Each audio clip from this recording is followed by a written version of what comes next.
Good afternoon, everyone. This is Rajendra Bolla from Karinagar Shadavana. నా యొక్క స్పీచ్కి ఒక మంచి బ్యూటిఫుల్ కొటేషన్తో చెప్తాను. స్వేచ్ఛగా జన్మించిన మానవుడు సర్వత్ర సంఖ్యలలో నివసిస్తున్నాడు. ఇక్కడ స్వేచ్ఛ అంటే ఏంటి, సంఖ్యలు అంటే ఏంటి? రైట్. రూసో గారు ఎప్పుడో పాతకాలంలో చెప్పినటువంటి ఈ వర్డ్ ఇప్పటికి కూడా ఉన్నది.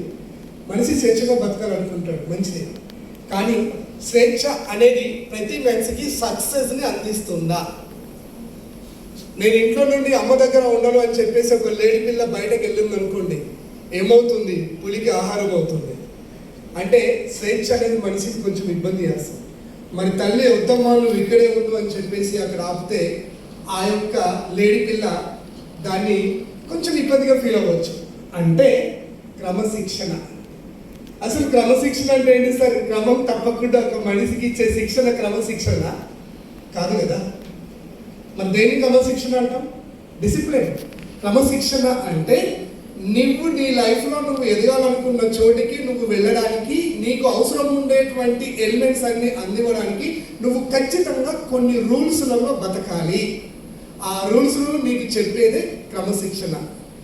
ఇలా మనసులో అనుకున్న ఒక వ్యక్తి నిజంగా ఈ ప్రపంచవ్యాప్తంగా ఉన్నటువంటి ఎంతో మంది సక్సెస్ఫుల్ పీపుల్ ఎలా సక్సెస్ అయ్యారని ఆలోచనకు వచ్చిన తర్వాత మనసులో అనుకొని వాళ్ళందరినీ కలిసే ప్రయత్నం చేశాడు. అలా ప్రపంచవ్యాప్తంగా ఉన్న సక్సెస్ఫుల్ పీపుల్ యొక్క సమయాన్ని తీసుకొని ఒక 20 సంవత్సరాలు కష్టపడి he has written a book. ఏంటంటే ప్రపంచవ్యాప్తంగా సక్సెస్ అనేటువంటి వాళ్ళకు ఉండే అలవాట్లు ఏంటి అనేది మనందరికి తెలుసు అనుకుంటాను. The 7 habits of highly successful people book రచయిత స్టీఫెన్ ఆర్ కోవే ఏమన్నారో తెలుసా?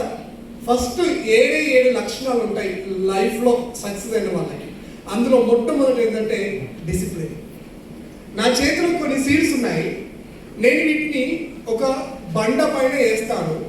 అప్పుడు అవి చెట్లుగా అవుతాయా, మొక్కలుగా అవుతాయా? క్వశ్చన్. ఎందుకు అవ్వవు? అరే బస్, మరి వాటిని తీసుకెళ్ళి దీని పక్కన ఉన్నటువంటి ఒక రోడ్డు పైన వేసేసాను. అప్పుడు అవి చెట్లు అవుతాయా? ఎందుకు అవ్వవు? Place wrong. నేను పోయాను. సరే, అది తీసుకెళ్ళి ఏ ముళ్ళ పొదలో పడేసాను. అక్కడ ఏమవుతుంది? ఒకవేళ అది ఎదిగినా చుట్టూ ఉండేటువంటి వాటి తను ఎదగలేమనేస్తుంది. మరి నా చేతిలో ఉండేటువంటి ఆ యొక్క సీడ్స్ నేను ఎక్కడ వేస్తే అవి ఖచ్చితమైనటువంటి చెట్లుగా బయటకు వస్తాయి. It is your question. ఎక్కడ వస్తాయి? సారవంతమైన భూమి. సక్సెస్ అనేది మనిషికి కూడా నీ మెదడు సారవంతంగా ఉన్నప్పుడు వస్తుంది. ఆ సారవంతమైన మెదడు ఏంటంటే డిసిప్లిన్ లైఫ్. మనం ఒక్కసారి చూద్దాము. ద్రోణాచార్యుడు ఒకవైపు కౌరవులకి పాండవులకి ఇద్దరికి ట్రైనింగ్ ఇచ్చినప్పటికీ కౌరవులలో ఉండేటువంటి ఆ యొక్క ఇండిసిప్లిన్నెస్ వల్ల ఏ ఒక్క వ్యక్తి కూడా మంచి నిర్విద్య కాలేకపోయాడు. ఈరోజు మనం స్కూల్లో చూస్తాం, మా సార్స్ మేడమ్స్ చాలా మంది మీరు ట్రైనింగ్ ఇచ్చినప్పుడు వెళ్తూ ఉంటారు.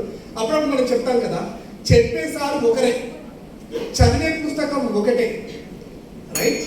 తర్వాత వాళ్ళు రాసే పరీక్ష పేపర్ ఒకటైనప్పుడు మరి మార్కులలో తేడా ఎందుకు వస్తుంది పిల్లలకంటే?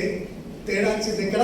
ఒకటి వ్యక్తిగత క్రమశిక్షణ. కాబట్టి ప్రతి లైఫ్లో ప్రతి వ్యక్తి జీవితంలో తను సక్సెస్ పొందాలి అంటే క్రమశిక్షణతో కూడుకున్న లైఫ్ ఎన్నటికైనా సక్సెస్ నిలబడుతుంది. సక్సెస్ కావాలనే ఆరాటం ప్రతి ఒక్కరికి ఉంటుంది. ఆరాటం ఉంటే సరిపోదు, సక్సెస్ కోసం క్రమశిక్షణతో పోరాటం చేస్తే లైఫ్ సక్సెస్ అవుతుంది. లేకపోతే లైఫ్ మనల్ని చెలగాటం ఆడుతుంది. Thank you. 4 minutes 3 seconds.